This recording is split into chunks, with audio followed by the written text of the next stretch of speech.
আসসালামু আলাইকুম। আজকে একটি বিশেষ বিষয় নিয়ে আমি কথা বলতে চাচ্ছি। সেটা হচ্ছে ফেসিয়াল পালসি অথবা বেলস পালসি। সচরাচর এই পেশেন্টগুলি শীতকালে আমরা একটু বেশি পেয়ে থাকি।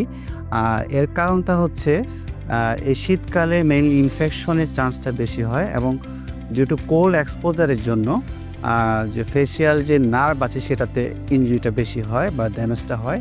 সেজন্য আমরা এই ধরনের পেশেন্ট বেশি পেয়ে থাকছি।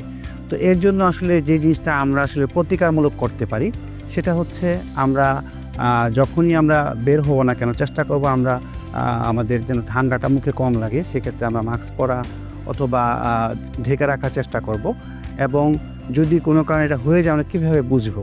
তো প্রথমেই হচ্ছে আমার যে কানের পিছনে আছে সেখানে দেখা যাবে যে ব্যথা করছে, মুখটা ভারী ভারী মনে হচ্ছে, মুখের একটা সাইড বাঁকা হয়ে যাচ্ছে এবং আমি যে তখন মুখের একটা কর্নার ড্রপ করে যাচ্ছি। তো যদি আমরা এরকম আমাদের মধ্যে হয়ে যায় সেক্ষেত্রে আমরা যত তাড়াতাড়ি সম্ভব একজন ডক্টর নিউরোলজিস্টের মাধ্যমে চেক আপ করিয়ে একই সাথে নিউরোলজিস্ট এবং ফিজিওথেরাপির টিমের মাধ্যমে চিকিৎসাটা করতে হবে এবং ফিজিওথেরাপি এখানে একটা অনেক ইম্পর্ট্যান্ট রোল সম্পূর্ণ সে আগের অবস্থায় ফিরে আসার জন্য। তো আমার যেটা হচ্ছে সাজেশন হচ্ছে যে যদি আমরা বিশেষ করে যখন বাইরে যাব যেন আমরা ঠান্ডার এক্সপোজারটা আমাদের কমাতে পারি। ধন্যবাদ। সেরা ডাক্তার, সেরা হাসপাতাল, খাজা বদরুদ্দোজা মডার্ন হাসপাতাল।